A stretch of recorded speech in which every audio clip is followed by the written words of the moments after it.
Welcome to Free Press Sports with Carlos and Shawn.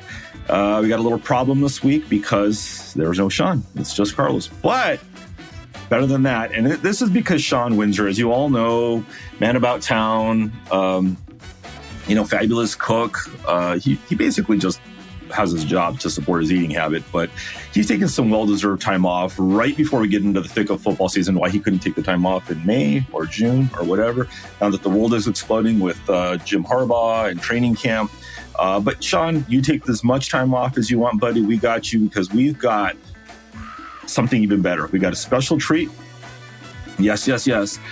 We have a special co-host today. So please help me welcome our Free Press Michigan beat writer, Tony Garcia, who has some exciting news to share right off the top of the podcast.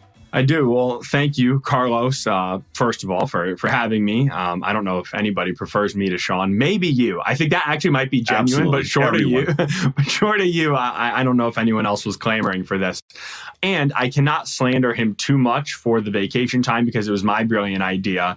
Week 0, like August 25th to 27th, I'm trying to fit in like a little baseball road trip with some buddies on the East Coast.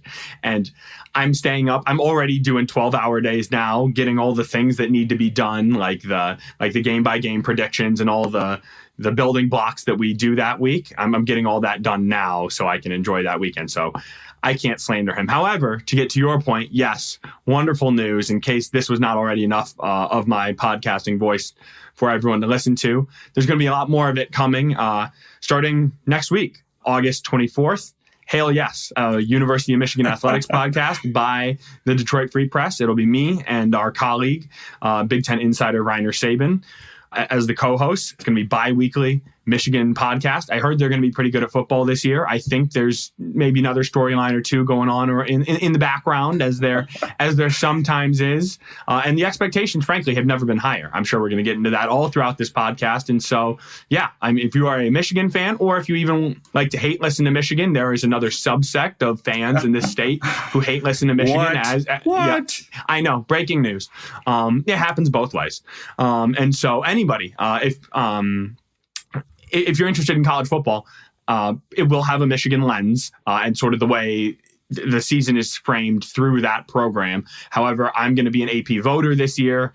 Reiner has had Heisman votes. He's covered Alabama and Nick Saban. He's covered the Cowboy.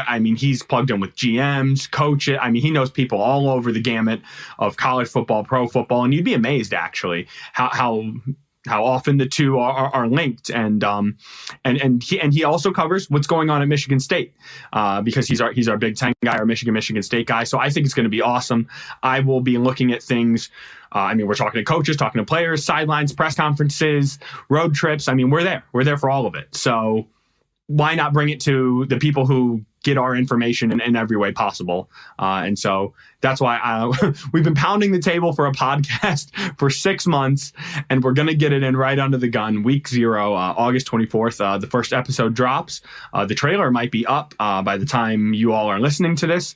And when you're listening, Reiner and I may be about town in Ann Arbor doing a photo shoot. I think that's in the works for tomorrow too. So it's all coming together quickly, but super pumped. That's great. Well, I was asking for a little plug. This is more like an infomercial. So I think that's all the time we have on Carlos and Shawn this week. Thank you for joining us.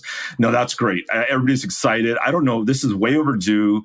Tony has a background in electronic media, and I don't know why he's slumming in print media, but I don't know. It's all content now, right? Who cares? So we're all cross-promoting podcasts, video, commercials, radio, TV, you name it.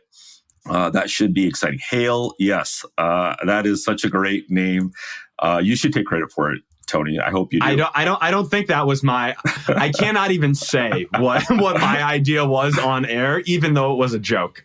It's like that. So no, that wasn't mine.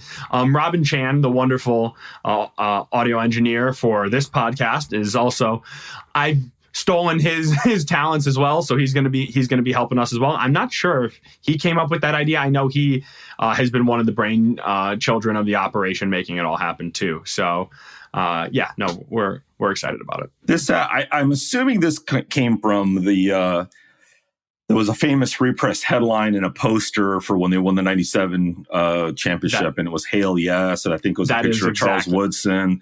So that probably somehow Gene Myers, our old sports editor, probably will take credit for that. Maybe Tom Panzenhagen. We had a really talented cast of editors back in the day who came up with fun headlines in the Free Press, memorable stuff. I think there's probably still a poster in the office of that. That is what it's from. Yeah, and I bet a lot of Michigan fans, and this is the thing, the Michigan fans, got to give them credit. I mean, they know everything inside and out of this program. And so I'm sure they would be saying, of course, this is where it comes from. How can you not remember? And I used to walk past that poster all the time in the office. So but that's a great idea. Great concept. It's going to be awesome. I can't wait to listen to it, Tony. But right now, since we don't have Hail Yes launched quite right now, let's get into what's going on at Michigan.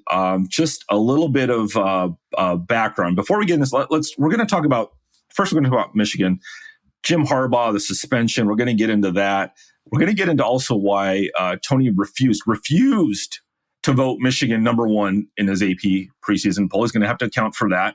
All the basement bloggers are probably really mad at him and marching on his house with pitchforks and torches. But we're going to get into that. Tony's going to have to account for that. And then we're going to have a little tiny bit at the end where we talk about, just for my own sake, my own sanity, get into try to get Tony's objectivity about the Lions runaway hype train. Just an outsider's perspective. Shawn and I talk about it all the time. We're down in Allen Park, as Drew Sharp used to call it, the asylum. So we need to get some objectivity, some clarity.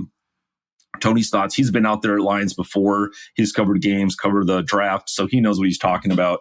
I just want a little bit of perspective here, Tony. And then we'll have our favorite thing as usual. And Tony, I'm sure will have an actual favorite thing instead of stealing mine like Shawn does every week. So I'm really that's the part I'm looking forward to the most, Tony. I'm sorry. Go ahead. Nothing. I'm ready to rock. You reminded me last night via text to have one good thing, and I was brainstorming, and I still don't know if I like where I ended up, but we'll get there. It doesn't. It's not. It's more art than science. So I'm sure it'll come to you. Anything's going to be better than what Shawn comes up with. Shawn's going to be on vacation for I think a couple of weeks. He still won't have one when he gets back. He'll rip mine off yet again. So. All right, so Harbaugh, Jim Harbaugh is just the gift that keeps on giving to beat writers, to sports writers. Never a dull moment. Let me. I'm just going to do a quick breakdown of this, and then Tony, I want to get your thoughts. Okay, so Harbaugh in Michigan reportedly had a deal for a 4-game suspension with the NCAA stemming from level 1 violations for making false statements to the NCAA while they were investigating lesser level 2 violations stemming from recruiting violations and coaching activities during the COVID dead period. So Yahoo reports on Saturday, 3 weeks before the season opener, that the deal or the resolution has been called off, likely pushing any punishment to next year. So Harbaugh has a 27-minute news conference on Monday. What does he say? Does he say anything? Was there any light at all shed on what's going on? He was asked directly. He was asked one question about it, and he said, "No, I cannot." Talking about, can you comment? And that's not. I know it's very easy to jump on all of us and say, "Oh, why isn't the media hammering it?" I mean, when you say, "Hey, what's going on with here?" and he says, "I can't talk about that," and then just stares at you. It's not. I mean, it's not a power thing. It's not. There's nothing he can say. I mean, even if he wanted to, I've spoken to his attorney, Tom Mars. He says I can't say anything. We've talked to Jim in Indianapolis 3 weeks ago when he said he can't say anything, and even now he said he can't say anything. We talked to Shawn Moore last week. He said he can't say anything. It is very clear they're not talking about this, and so we can do all this speculation and all the talking and the cross reporting and I can tell you everything I've heard. But nothing I've heard is directly from Jim Harbaugh because he's not talking about it, for better or worse. And I mean, I don't. It's just he's so no light was shed on it other than I mean, you summarized it correctly. Other than what I would add to it is we really don't know where this goes from here. I mean, Michigan could self-impose some sanctions as sort of a show of good faith and still do those 4 games, although there's no guarantee that the NCAA says, "Oh, thank you for reprimanding yourself. That'll be all on your way. There's no guarantee that happens at all. And then if that doesn't happen, it looks like it's going to go to court. And that is a very lengthy process that would take at minimum months. I don't want to get too into the weeds.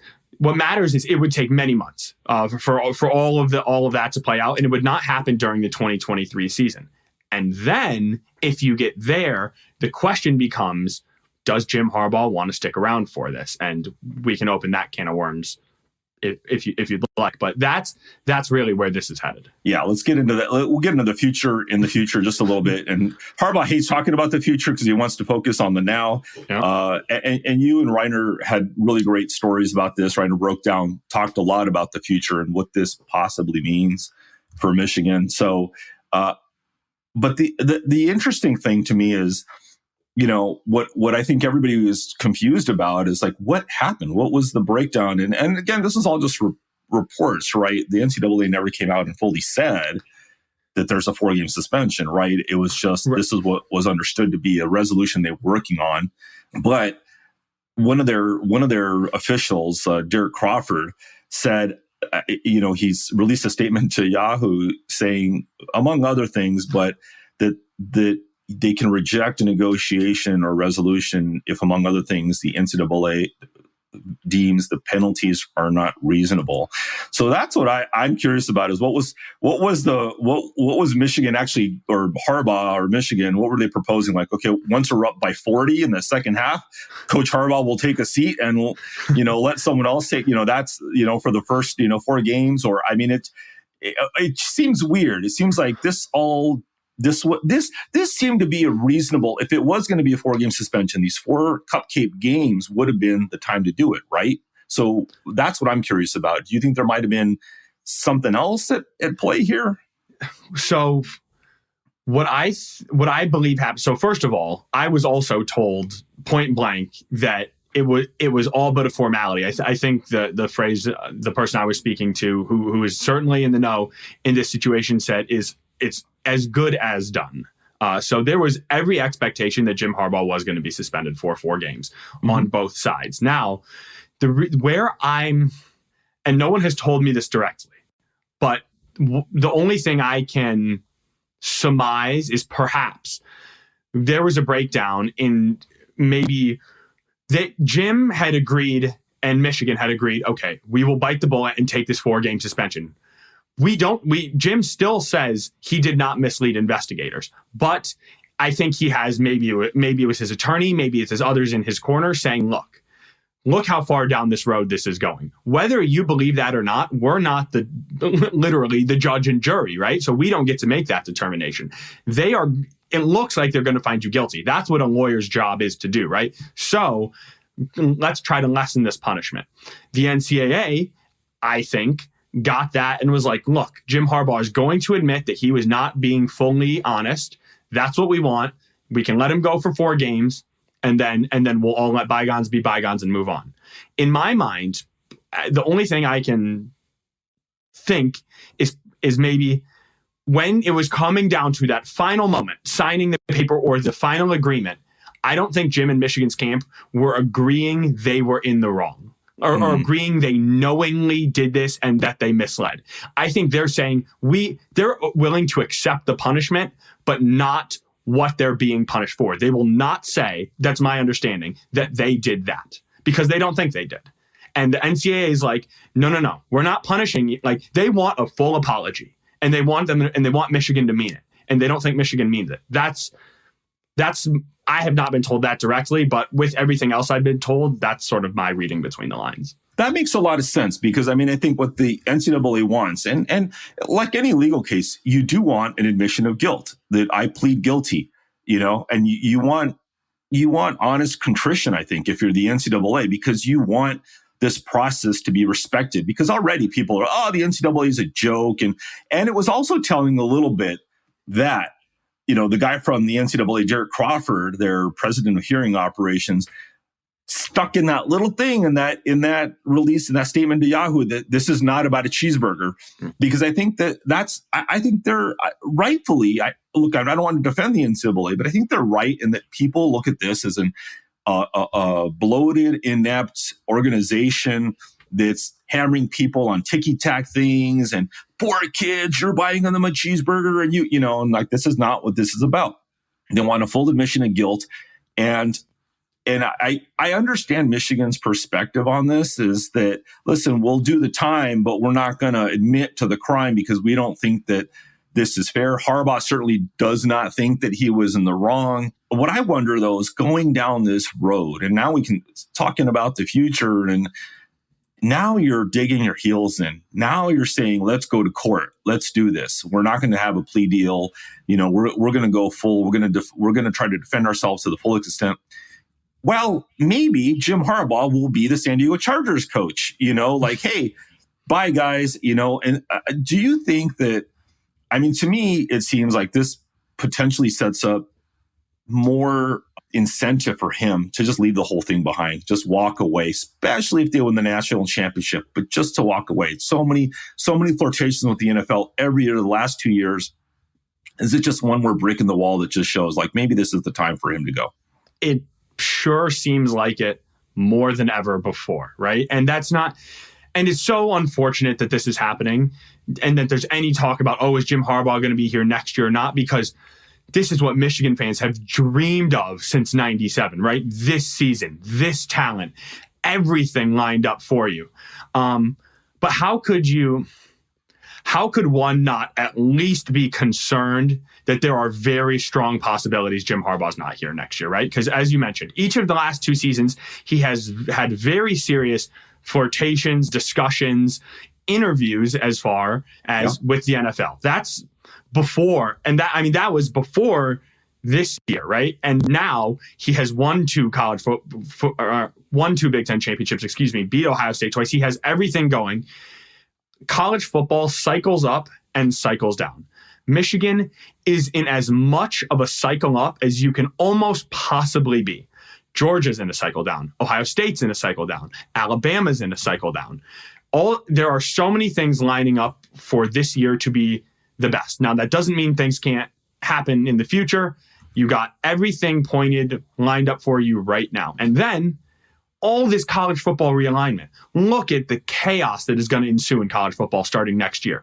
You think Jim's going to put up with all of that, maybe not have his best team in a more difficult Big Ten. He already clearly has some desire to go to the NFL. And then he's going to have an NCAA investigation hanging over his head, even more so than it has been this year, with a stricter punishment coming and the legal case and all the publicity that comes with that. I think he's going, this is just me talking. I could very well see him doing sort of not because Mike Macdonald did this, but Mike Macdonald was one of the staffers involved in this whole thing. But he will be punished reprimanded in some way, but he's already gone to the NFL, so he's not concerned with ramifications at the NCAA level. So I think it's a very strong possibility this is Jim Harbaugh's last year in Ann Arbor. Do you get the sense that, as I said, Harbaugh is the gift that keeps on giving to us because there's so much interesting stuff that comes out of it. But has this worn on the fan base at all? It's got to be somewhat. I'm trying to imagine myself it's been so long since I've been such a diehard fan, out of control, nutty fan. But Michigan fans are, to their credit, that's who they are. But this has to be somewhat exhausting. It's as exciting, exhilarating of a national championship and all that. It's just every year. It's just not even every. It feels. I think the story broke initially about the suspension, the agreement, late July. But it feels like it's been like 6 months since it happened. It just doesn't seem to end. There's always something going on. Is it tiresome, you think, to some fans? I'm tired. I have to cover it. I'm tired. Michigan, you don't count. I know. Michigan received the draft notice of allegations back in January. 2 weeks later, they fired Matt Weiss. Since then, they hired and fired Shemi Schembechler. After that, now the NCAA saga is continuing to play out. Donovan Edwards had some not good remarks last year. A year later, he's addressing those. Mozzie Smith. There has been a lot going on in this program. However, look where they are. You are number 2 in the nation. So, I mean, if you're speaking as a fan, they have not, I'm not trying to be any sort of moral authority, but nothing Michigan has done seems to be that dollar bill self, bags of money, scummy, we are playing down and dirty, SEC ball stuff. It's little ticky-tack things. It's not good. It's not sort of the light you've liked to be held to, but you have not done anything that wrong is if I'm putting myself in the mindset of the fan, and you're getting all the winning you've ever wanted. Yeah, you wish you could do without it, but what do you want to go back to Brady Hoke and not have a headset on and go 7-5 or whatever? I mean, it's the price you pay. It's not the price you have to pay. It's the price they're paying. And I think right now, when you're winning this much, you're perfectly fine paying that bill. I think that you're absolutely right, Tony. This is what Michigan fans wanted for so long. They're here, and be careful what you wish for, right? Because it doesn't always come the exact way that you want it. All right, so this is great stuff, Tony. We're going to have to take a little bit of a break, pay some bills, make sure Shawn, do a wellness check on Shawn Windsor. If he's out there somewhere, please send up a flare, and we'll be right back with a little bit more of Carlos and Shawn and Tony.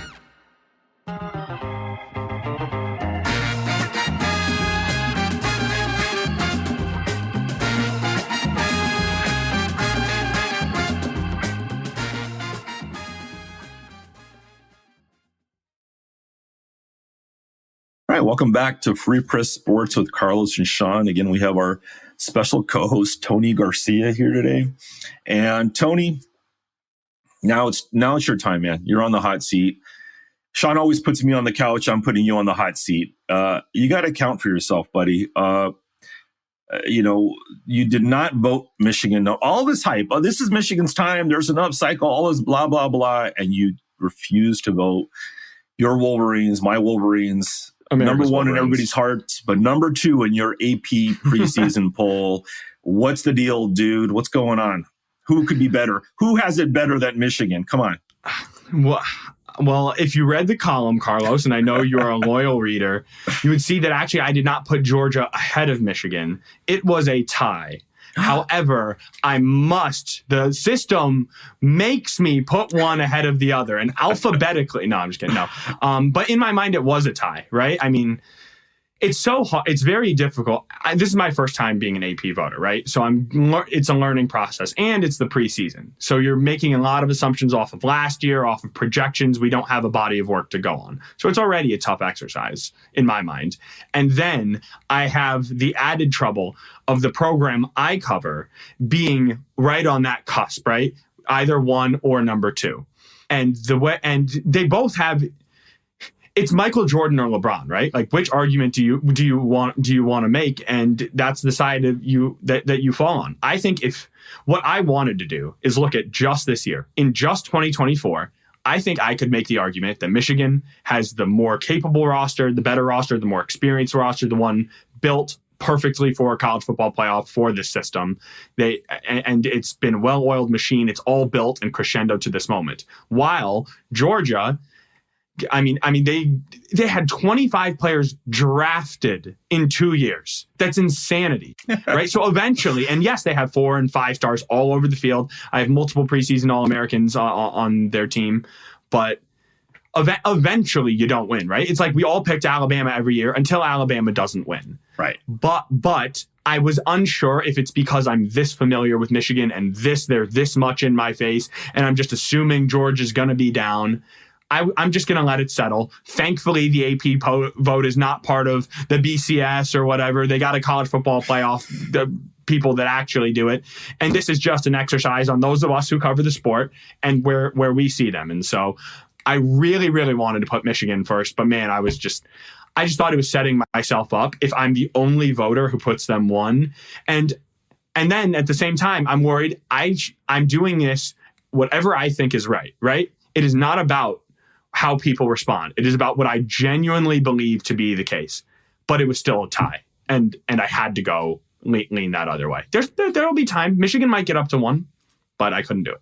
So basically what you're telling us is that you based your whole voting premise on Ric Flair's to be the man, you got to beat the man. Like until they knock off Georgia, then they're going to be number 2. Okay, yeah, that's Ric Flair's big Michigan fan, and Jim Harbaugh actually said exactly that line at Big Ten Media Day a few weeks ago. It's true. Genius! It's genius. I love it. Yeah. So I mean, do you think would you have put Michigan 1? Do you see my dilemma? I would have put them number 1 just so we could have headlines. I mean, that's what I'm interested in. Readership, subscriptions, Tony. And by the way, I'm not just a loyal reader. I'm a loyal subscriber to the Free Press. And I think we're running a sale now. So go to freep.com to subscribe and like all of Tony's stories and columns. But no, yeah. You know what? You're absolutely right. It's a coin flip. I know I obviously know way more about Michigan football than I do about Georgia football. But, and I also think there's a little bit of hey, Georgia's done it. They haven't. No one's three-peated in the national championship since Minnesota in the 30s or something like that. But that's an amazing program, and the SEC just runs these teams out. The Alabamas and the Georgias, they just are always such a great conference. But Michigan, I mean, you're right. I mean, they're upcycling. They're as good as they've been. They have so many people coming back. I mean, the run game, JJ McCarthy. Let me ask you that. You mentioned all these, great players in Georgia, all the draft picks, all the whatever. What about Michigan? Does it all go through JJ? I mean, is he the guy? If he doesn't, is Harbaugh going to let him throw farther than 10 yards downfield? Is that going to happen this year? The season hinges on JJ, certainly, but it goes through the offensive line. That is how Michigan has ascended to this level. That is why it's not a coincidence. I wrote this a couple weeks ago. It is not a coincidence. Michigan has won 2 Joe Moore Awards in a row as the best offensive line. And during that time, they finally beat Ohio State. They finally won the Big Ten. They finally broke through. I mean, the trenches it's not sexy. That's where football is won. And nobody has more depth in the trenches than Michigan. I mean, you got to hear Jim Harbaugh talking about it. I truly believe Michigan's second offensive line would be maybe 3rd or 4th in the Big Ten, maybe better. I don't know. It is. You could remove all 5 of their starters, and they could still have 8 guys to rotate through the line that they would be like, okay, this is okay, and that's removing like all-American types like Zach Zinter and Trevor Keegan and captains. I mean, it's just what they did in the transfer portal, even in the offensive line, bringing in Drake Nugent, who was a captain at Stanford, bringing in Ladarius Henderson, who was a captain at Arizona State. Miles Hinton started 20 games at Stanford. I mean, they brought in 3 guys with 60-plus starts on the offensive line at Power 5 schools who were captains, and none of them are guaranteed starting spots. They are all in position battles. I mean, that's the depth we're talking about. And then you have Blake Corum, who would have set every Michigan rushing record had he not torn his knee. And then when he goes out, Donovan Edwards runs for 500 yards and 4 touchdowns against Ohio State again in the Big Ten championship, right? I mean, and then we have not talked about JJ McCarthy, who the only quarterback better in the league than him last year was Ohio State's, who was drafted number 2 overall, right? And so, CJ Stroud. So and we haven't even touched on the defense, which is loaded with Chris Jenkins. I mean, they got 8 guys they rotate along the front. The secondary, Will Johnson is about to be a sophomore. He just finished his true freshman season. After the year, there was a poll, I think it was PFF. If every single player in America was eligible for the NFL draft, who would be drafted where? Will Johnson, after his true freshman season, was number 9 on this list. If he could be drafted today. And he would be drafted where?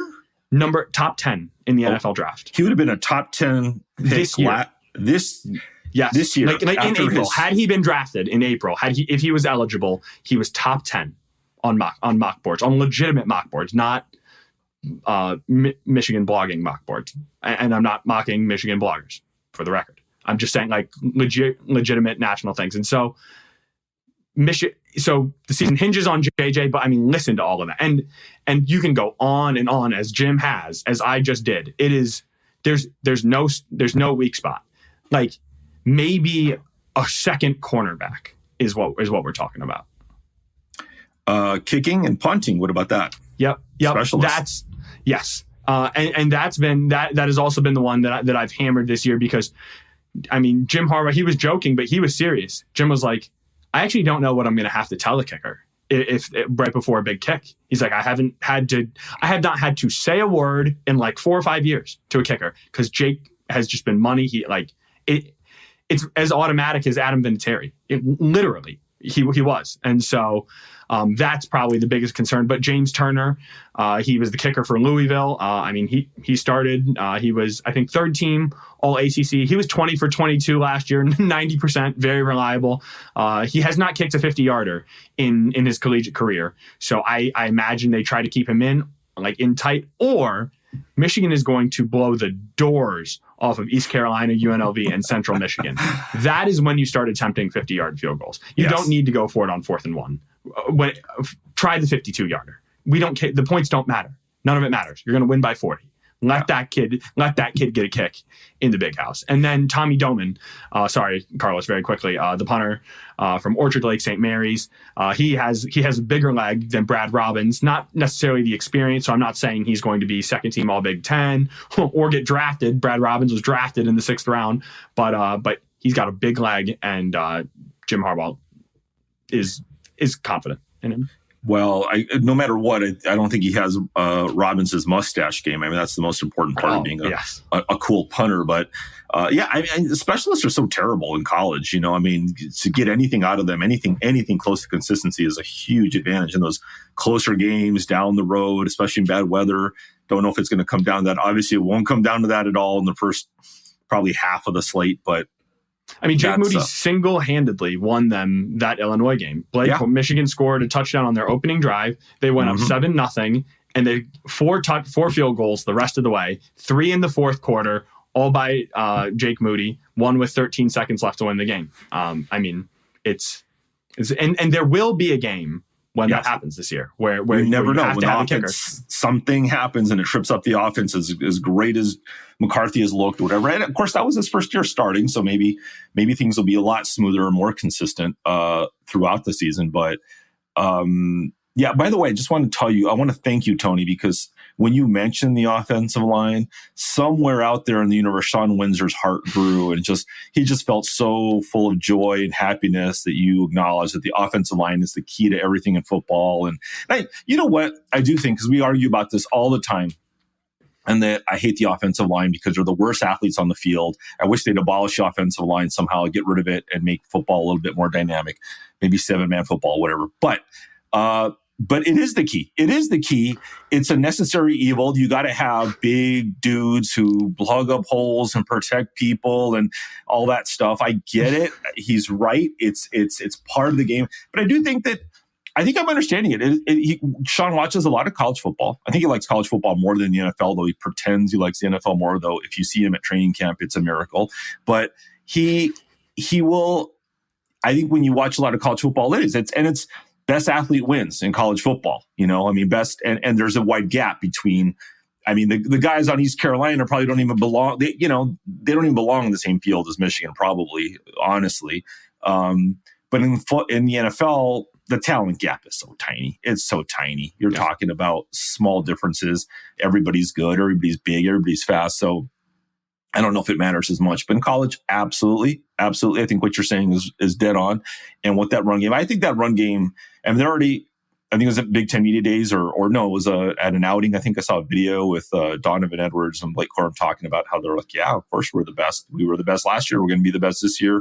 So this should be, as good and as we might think or expect JJ McCarthy to be and take that next step, that run game is it should just, not, no pun intended, run people over. I mean, how are you going to stop that?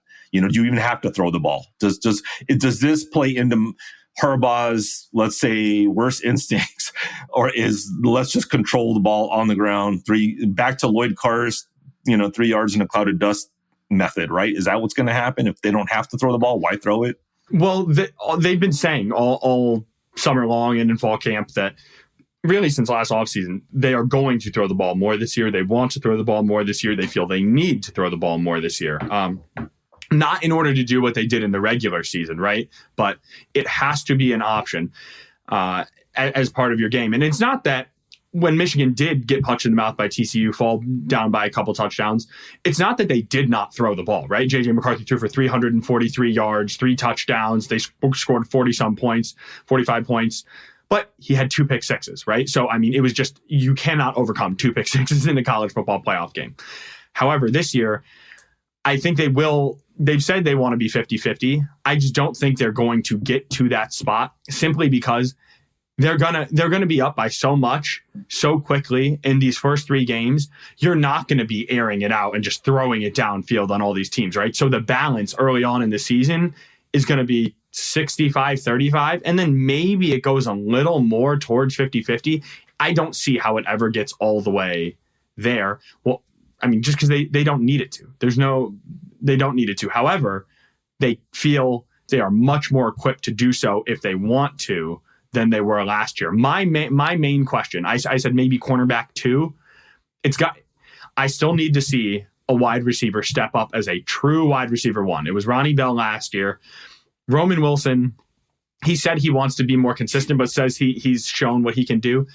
It's been very flash in the pan. I mean, he's catching 61-yard, the first touchdown of the year, 61-yard screen pass, electric, getting the open space against those lesser athletes, like you say, right? I think it was Colorado State or Hawaii. Boom, he's gone. However, he only had more than 1 catch in like 4 games last year. You're supposed to be the number 1 receiver this year? I don't know. Cornelius Johnson, yeah, he had an awesome day against Ohio State. It was... And that is not to take anything away from Cornelius Johnson. I want to make this clear. But it was 2 long passes. And outside of that day, and that's a day, he can never do anything again, and he'll be one of the most loved people in Ann Arbor, and he doesn't have to buy a drink for a long time. Yes. I mean, a la other names at other schools who have done similar things in rivalry games, right? Like, all you need is the moment. But this year, he needs to be the guy. He or Roman, one of them. But Colston Loveland at tight end, I know I'm now naming everybody on the roster, but one of them, he's the actual mismatch. And the reason I bring him up is I don't know if there's going to be a number 1 receiver who has 1,000 yards. I mean, Ronnie Bell didn't last year. He had 889 or almost 900. But JJ needs someone who he can go to no matter what. Mm-hmm. And that is what, there is no one proven on this roster to be that person yet. And so what I'm wondering is, with McCarthy specifically, right? He's going to be a first round draft pick next year. I don't know that. How do you don't know that? No. Oh, how is he not? I think I'm no NFL draft analyst. Mm-hmm. He's actually one of the cases who I'd like to speak to, and this year I will be speaking to more people who do those sorts of things and make those sorts of evaluations, because he obviously, I mean, he seems to have everything you would want, but I don't know if he, like right now, today, I'm not seeing JJ McCarthy on first round mock draft boards. I think that there is every belief he's going to play himself into that. But he's not NFL mold, like big body, right? And he's not, but he is. I mean, I think he's the leader. He has the arm talent. He's mobile. He's a lot of the things they look for. I mean, he has an NFL coach, Jim Harbaugh. He comes from an NFL offense. I mean, he's seen NFL concepts. I think he could be, but I didn't mean to cut you off. But I don't think mock boards have JJ McCarthy as a first round draft pick today. Well, so that plays into my question, though, is you're not going to clinch that first round draft pick status if you don't get to show off your arm, show what you can do to make an offense dynamic. If you're handing the ball off, if it's pitches, if it's a little short, the run game, dominant run game, if you're, rolling out and throwing slants or whatever, that's not going to improve your stock. And as much as the evaluators want to pretend that, we can read this and blah, blah, blah, and here comes, the combine, he's not going to play in the Senior Bowl because he's not going to be a senior. So there's going to be limited tape in some ways on him. I mean, I think last year he showed a lot of promise, but also, I mean, in my experience of the NFL and covering it is quarterbacks always move up the draft board on draft day. Everybody's like, well, we're not sure. And then you trade the franchise for Mitch Trubisky or whatever, like it just happens. Those guys are rare. They are franchise changers, or the face of the franchise. McCarthy has that clean All-American boy look, whatever, needs to work on his press conferences a little bit more. But other than that, he seems to have all the tools. He's dynamic. I think he's a lock to be, unless something significantly goes wrong, which if he just plays to his capability that he showed last year and starts to improve on it. But that's the question, though, is how much can you lock him up and not let him unleash and show some of his talent? Because you got to keep him happy, too, for his future. Yeah, I'm with you. And for the record, J.J. McCarthy will end up being a first-round draft pick. I'm totally with you. Are you? Wait a minute, you're backtracking already. You're saying he was going to be. I said he will be. I said I'm not. Like I don't see. He's not like Trevor Lawrence, right? Like he's not some 1-1. Right. You set it and forget it. Even though he was a 5-star, there have been different schools of thought. I'm looking. As we're doing this, I'm Googling one mock draft I saw. I did not see his name. Another by Todd McShay. I saw him number 20 to the Vikings. Right. So that's not. Quarterbacks. We saw the run of quarterbacks that just went. However, I think he could or should. I would love J.J. McCarthy running my franchise, for the record. But it's a good point. How much can he show an NFL talent evaluators if Michigan is up by 30, if they're running the offense through Blake, through Donovan, if it's checkdowns, if it's one read, and all of that, and he's not going through big, deep progressions, showing off downfield. However, I think enough people are familiar with Michigan. J.J. McCarthy will have, he's not some like D1 AA guy who is trying to fill in the blanks. There's enough tape. There's enough on J.J. McCarthy to say, look, you see that? this is not what Michigan asked him to do, but you see when he needed to go make that play with his legs. You see when he needed to make that play with his arm. He did it. So I don't think, and he is, from my interactions with him, which is actually more extensive than most of the players on Michigan. I've got to know him relatively well over the last year.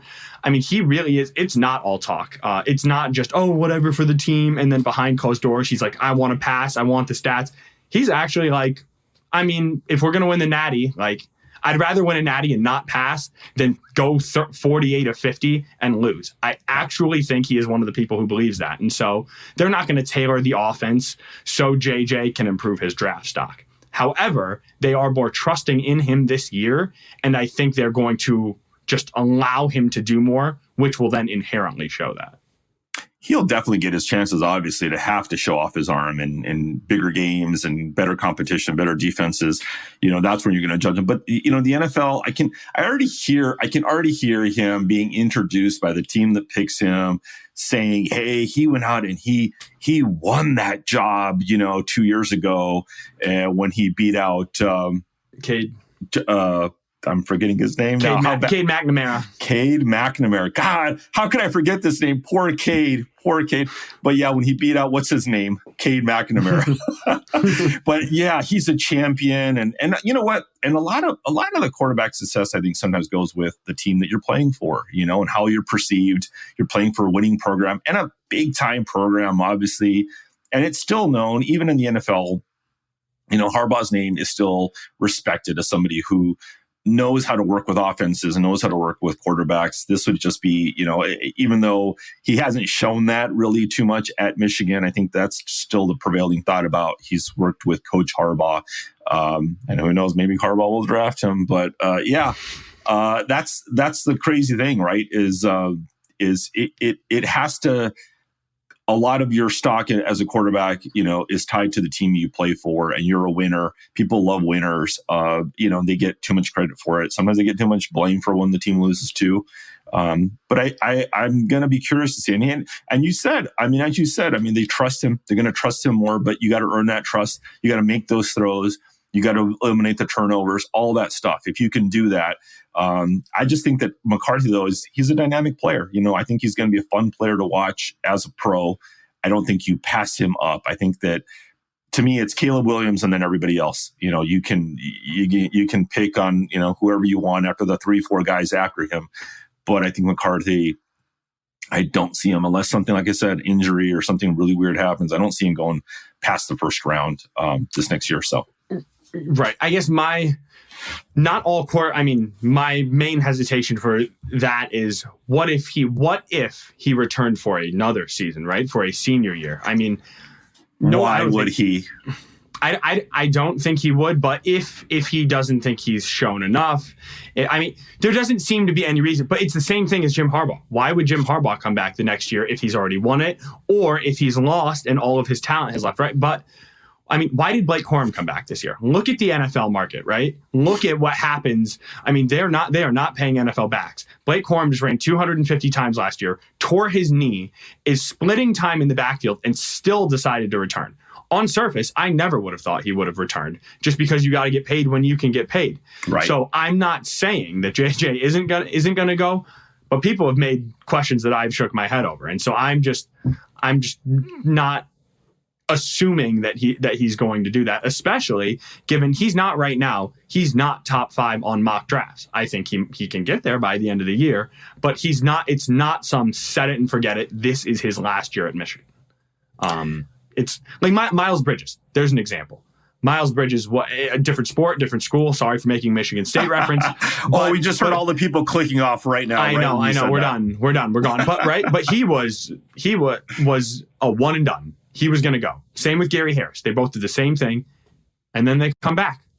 People, and then it goes the other way. I'm using those guys because that's when I covered the program, and so I know that. And Deontay Davis, he was another Michigan State basketball player who needed to come back and then decided to leave for the NBA draft and had no future. So people make decisions that I have thought was a sure thing one way and gone the other.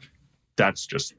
I think that to me the Corum thing was perplexing in a way, in that you leave while you can, and you don't, and running backs, they're discarded quickly in the league now.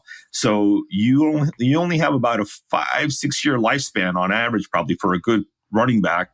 I don't know why he would spend one of those years in college. Of course, with an IL, who knows? He may be making decent money, but he was hurt, right? So he probably believes that maybe the whatever the draft advisory board, whatever they have in college, is telling them, you're looking at a 3rd round pick, maybe a 4th, because of the injury. He was hoping to be a 2nd round pick, something like that I can understand a little bit more. But with McCarthy, it's going to be probably, he can be as high as close to a top 10 pick, somewhere around there, to a late 1st round. But if he somehow gets wind that you're going to maybe drop to the 2nd for whatever reason, then I could understand him coming back. But just based on talent, just based on if he plays well, he does what he needs to do. Michigan has a pretty good season. They get to the CFP, all that stuff.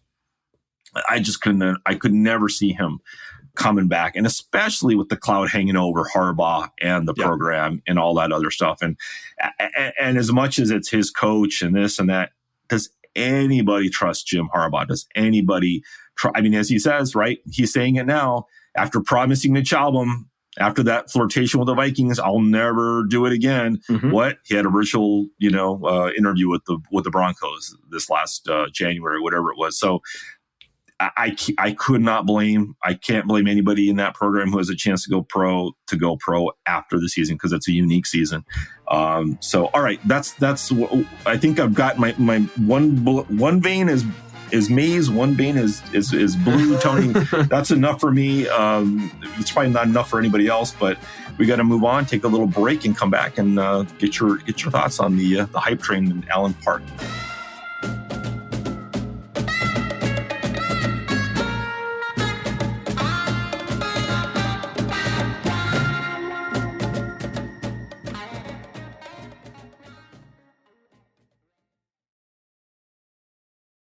All right, welcome back, everybody, to Fruit Press Sports with Carlos and Shawn.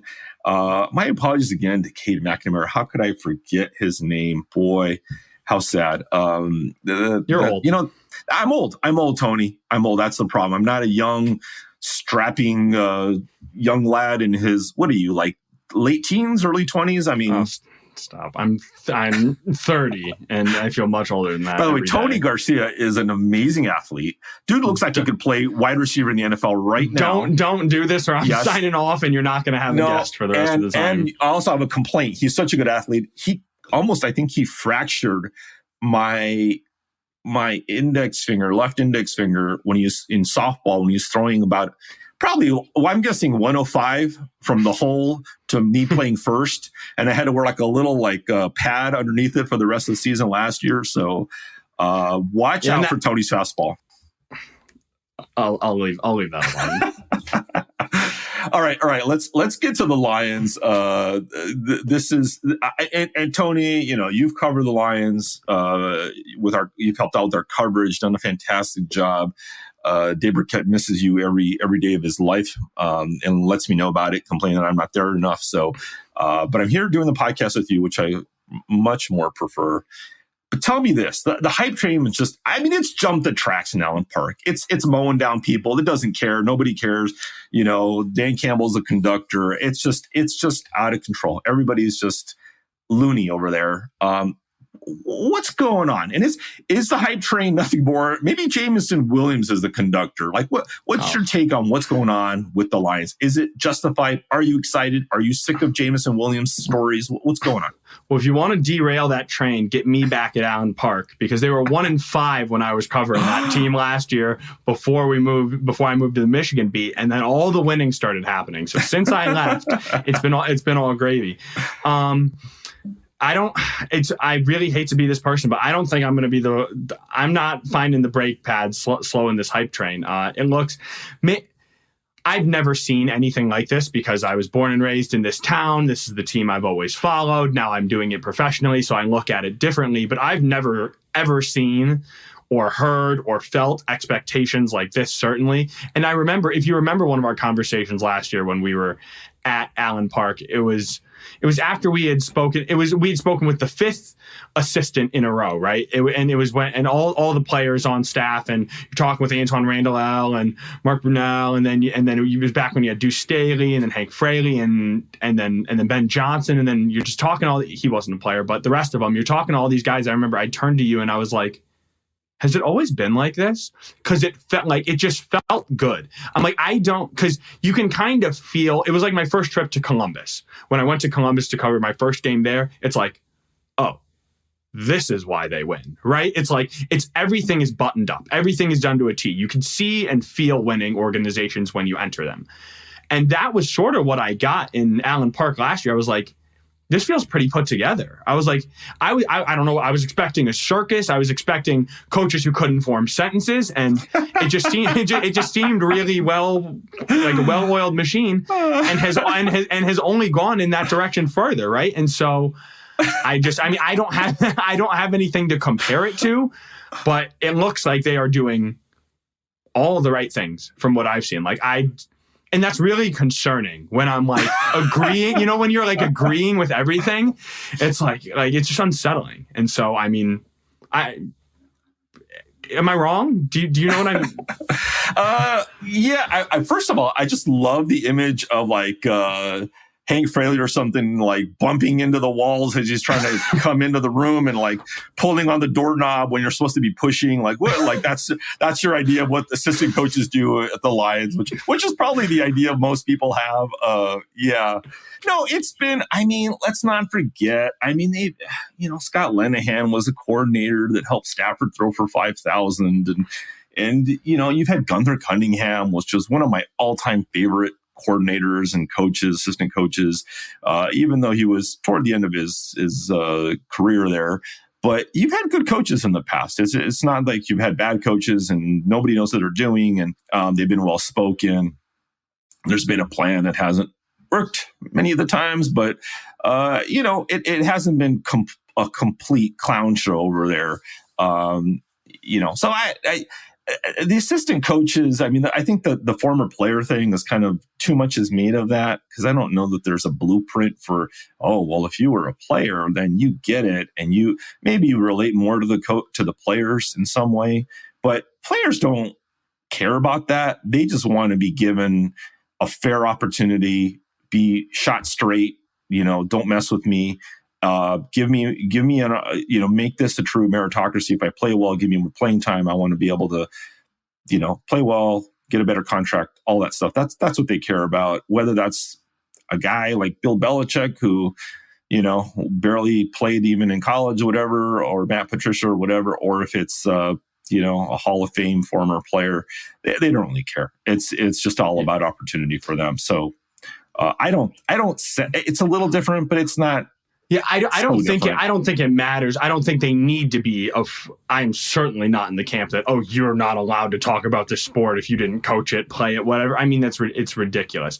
But I just meant how put together everything was, and it just. Yeah. I mean, even like the PR staff, right? I mean, those guys are great. We get to work with them all the time. They just won the best PR staff in the NFL for the first time, like the Murrow Award or something. That seems like a small thing, but in my mind, it's really not.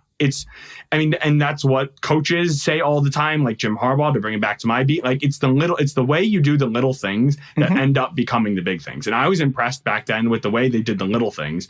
And now it seems like those have resulted in big things, like take a Teddy Bridgewater signing, right? For me on the outside, I have never seen the Lions signal, we are all in like this. And all in does not mean we're signing like a $500 million player, but it means if we need an insurance policy, if something happens to Jared Goff for those 4 weeks, that is the difference in winning this division and not winning this division. Yeah. And we can't do, and Nate Sudfeld is not going to have us win this division.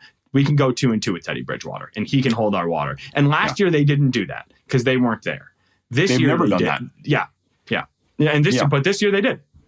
Absolutely. And I think that the hallmark of this regime, if you want to call it that, is Sheila Ford Hamp saying she wants better communication, because that's the opposite of what she had with Bob Quinn and Matt Patricia. Was they played their cards close to the vest, and they didn't communicate probably enough with ownership, but certainly not among their staff as well and the players. It was the New England model of there's one king at the top, maybe another co-king, and that's it. And everybody else just do as you're told. And people were kept, in the dark. And so this is part of that, I think, is, hey, we're communicating our intentions. We're communicating with players. We're communicating as a coaching staff. We're not shying away from it. Dan Campbell's he's a leader of that, right? He doesn't shy away from tough questions. He doesn't get defensive. He doesn't, tell people sit up in their chair straight, all this stuff. It's a different vibe. You're right about that. So yeah, I mean, they have the trust of ownership. They have, the approval to go out and get the players that they need, like Teddy Bridgewater, the guys who will matter in kind of small ways, but very big ways potentially. Yeah, I mean, so you're all aboard. You have your glass of extra large of the big gulp Honolulu Blue Kool-Aid sitting at the table. You're ready to go. You're all in. I do. It's actually empty. I just finished drinking all of it. It's blue. It's actually blue. Oh, he just held it up. No. It's see-through. It's clear. That's a blue cup. It's the lighting. It's a gray background. This is a see-through. It's clear cup, Carlos. But if you're asking how in am I, it's the same thought I have about Michigan. You win with the offensive line. Where is this offensive line? Where is this offensive line ranking? And I don't need people to say that it's a good offensive line. I mean, think about who makes up the offensive line. Sewell, Decker, Ragnow, Vaitai, I think, is healthy. Jackson, you got Glasgow, as depth. I mean, he started in the NFL for like 7 years, and he's trying to be guard depth. That's serious business. That's serious business. Mm-hmm. Well, what is you and this aversion to offensive lines? It's beautiful. They're the worst athletes on the field. That's not even true. They're the worst athletes. I mean, among the position, the regular players, defense, offense, not the specialists, but they're the worst. I had this conversation. You mean compared to like the 6'2", 180-pound, 4 speed, quick, twitchy wide receiver? They're not that? Yes. I had this conversation with Mark Schlereth like probably 15 years ago. And if you've ever talked to him, he's a gas, he's fun, but he's like, he played all O-line on Super Bowl teams, and he was like, listen, he had a good line about officer and gentleman. He's like, offensive line, you got nowhere else to go. That's it. You weren't good enough and athletic enough to play defensive line. Now you're playing offensive line. He goes, and the arguably the tackles have to be good. They have to be athletic, whatever. Interior offensive linemen are, and he said, I think he mentioned his line coach, Alex Gibbs with the Broncos, and said, you can find, interior offensive line, as like basically hobos and hitchhikers.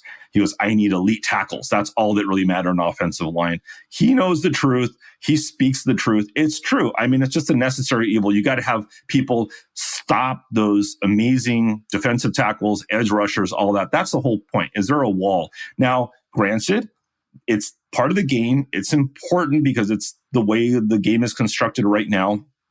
But yeah, the offensive line, you want a good offensive line. You have to protect people. But every year we see it in the playoffs, in the Super Bowl. You don't have first round after first round guy. You need good players, but you should be able to find them outside of the first round, especially interior offensive linemen, and make do.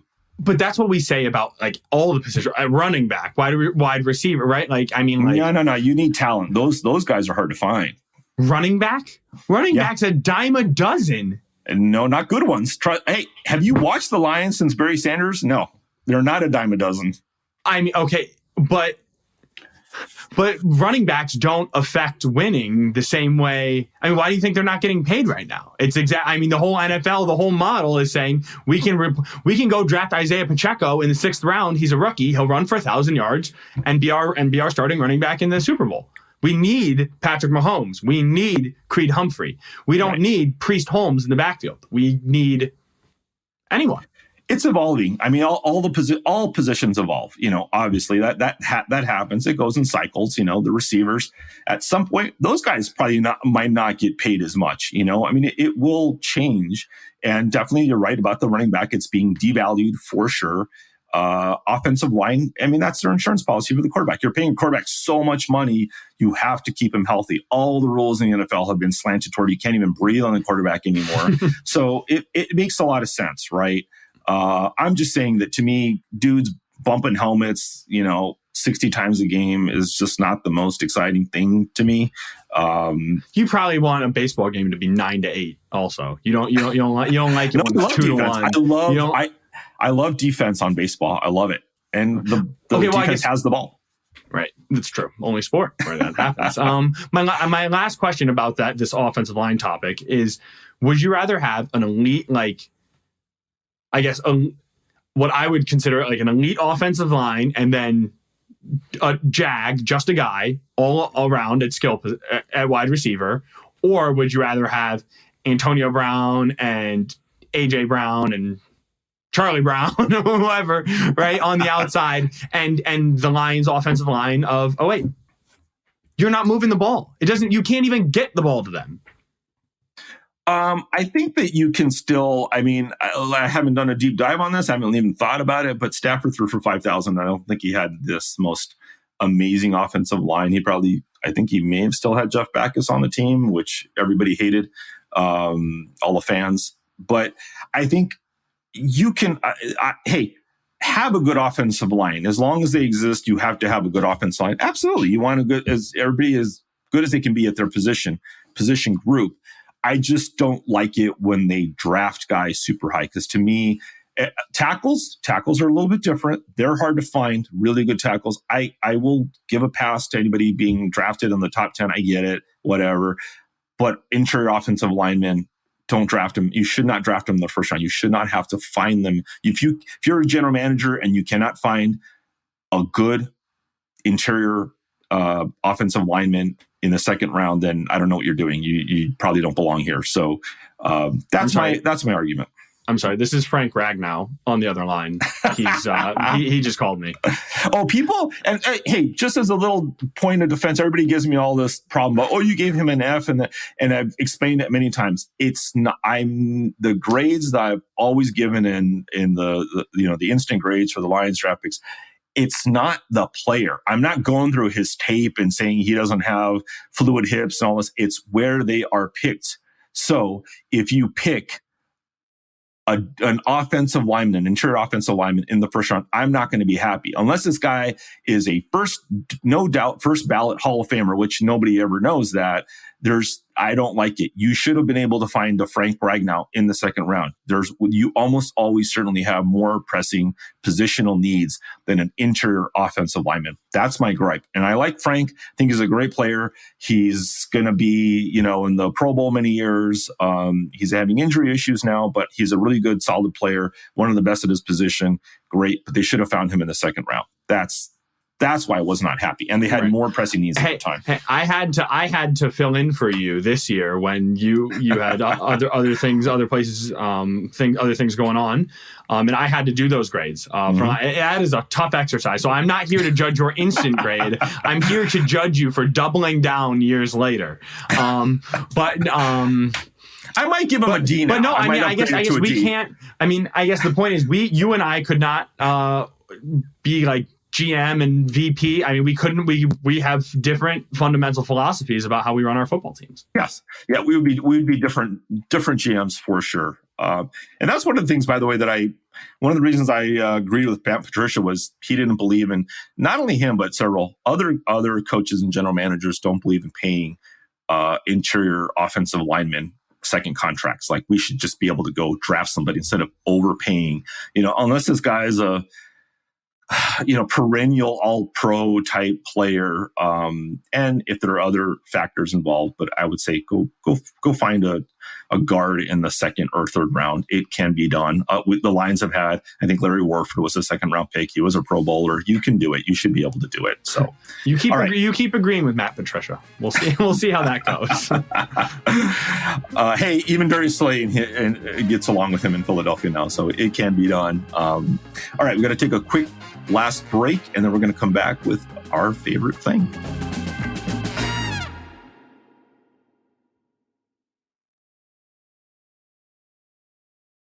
All right, welcome back to Free Press Sports with Carlos and Shawn. And Tony, you've been a trooper, man. You've been everything I could have ever hoped for in a co-host that I've been waiting for all these years. So, unfortunately, you're going to leave. You're going to go to the Hail Yes podcast and take your talents elsewhere.